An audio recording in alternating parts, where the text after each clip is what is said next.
Hi guys, kamusta araw nyo? Sa akin kasi pagising ko, stress ka agad no? Gusto ko pong i-share sa inyo ngayon yung pagbabago ng ratio ng coins dito sa pag-recharge sa HiFami app. So, ilang beses na po ito nag-change. Tapos, ngayon, nag-change ulit. So, dati kasi yung sa 888.89 pesos ay 10k coins yung nakakuha natin dito. At saka may pares pa na nasa backpack. Tapos, binago nila yon.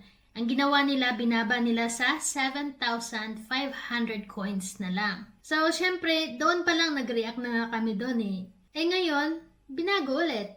Tinanggal na yung 888.89 pesos. Ang ginawa nila, binaba yung coins, binaba din yung price. So, ito na. Dito tayo mag-start sa 300. Ang 300 coins, walang plus yan ha, walang bonus.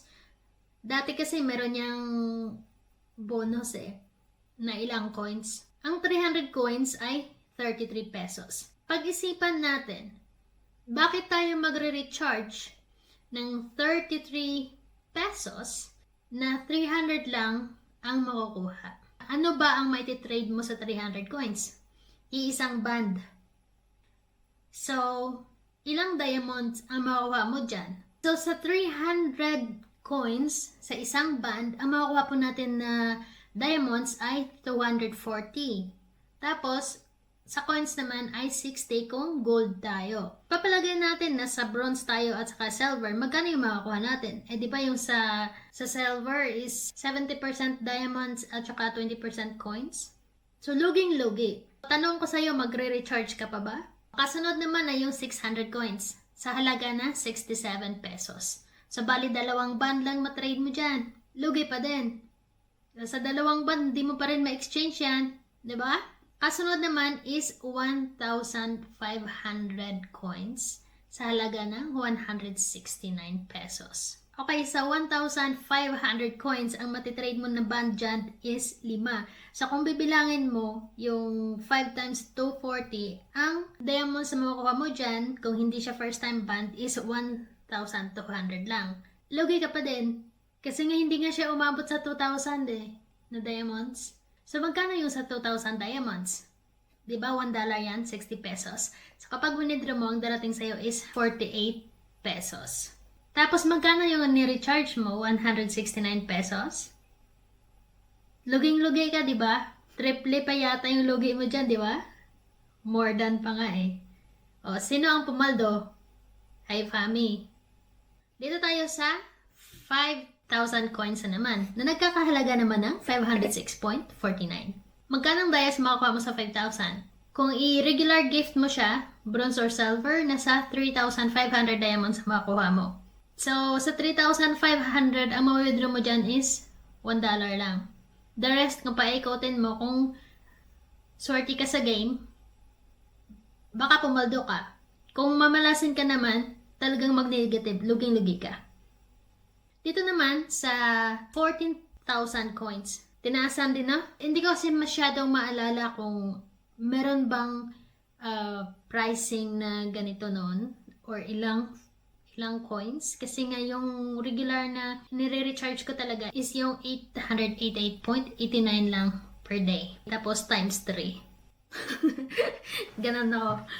Pero hindi mo kasi siya makikita sa family ko na mataas yung liveliness kasi nga nalalugi lang. Natatalo sa fishing, nauubos lang kinakain ng isda. O, dito tayo sa 14,000 coins now. Ang halaga niya is 1,397. So, kung i-regular gift mo din siya, yung 10,000 dyan is 7,500 diamonds lang. So, bilangin nyo kung makakabawi ba kayo kung focus kayo sa trading. Pero kung nagre-recharge kayo para lang libangan nyo at gusto nyo maglaro, go ahead, no? Pero kung gusto nyo namang kumita, ipag-isipan nyo muna kasi nga naglalabas kayo ng pera na maliit naman yung balik. Kumbaga, kung nag-i-invest kayo, hindi kayo kikita.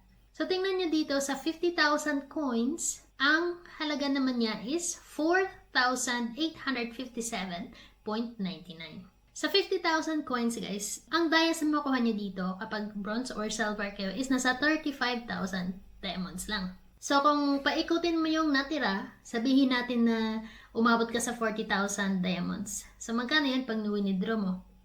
1,000 plus? Magkano yung ni-recharge mo? 4,857. So, kung hindi ka masyadong resourceful, hindi ka nakikipag-trade room to room, which is may makuha kang 100 diamonds extra kapag first band. Luging-lugi ka talaga. So, kung nilaro mo pa yung natirang coins at natalo, dobling lugi ka. So, sa update na to, masasabi ko talaga, kahit sa family ko, sinabi ko na stop RC. Huwag mag-RC kasi nga, hindi talaga sila makakabawi. Sa inyo po, kung gugustuhin nyo pa rin mag-recharge, go ahead kasi may kanya-kanya naman tayong point of view. Pero sa akin lang, ibinahagi ko po sa inyo kung magkano yung possible na makuha na diamond sa mga halaga na nandyan, no? Sa mga coins na nilagay nila dyan. Pero kung itong pagpasok mo sa HiFami app is just for fun, like me, go ahead. Pero kasi, umabot na ako sa pinaka-dulo. Yung parang, it's too much for me na, no? Ano pa ba kasing hahabulin ko? Bakit magre-recharge ako? Full HP. Hindi na naman ako swerte sa laro. Kasi nga, lagi ako natatalo talaga. As in, almost every day. Yung nire-recharge ko, natatalo lang yan. Kaya minsan, iniisip ko, mag-uninstall na kaya ako? Kasi parang, nagsasayang na talaga ako ng pera eh. Pero iniisip kasi, marami pa kasi akong mga kasamahan na talagang nagtsatsaga mag-farm. So, parang, napapaisip ako. Ko, wag na lang. Ang gagawin ko na lang is, wag na lang muna mag-recharge. Pero kasi minsan, di mo talaga mapipigilan yung sarili mo na kung pag nangati yung kamay natin. Sa mga pumasok sa HiFami app para kumita, pwede po kayong mag-focus sa farming. Huwag niyo na pong pasukan yung pagiging superstar. Or huwag niyo subukang mag-recharge ng kahit first time recharge. Alam niyo guys, kasi nakaka-addict siya pag once na simulan mo na.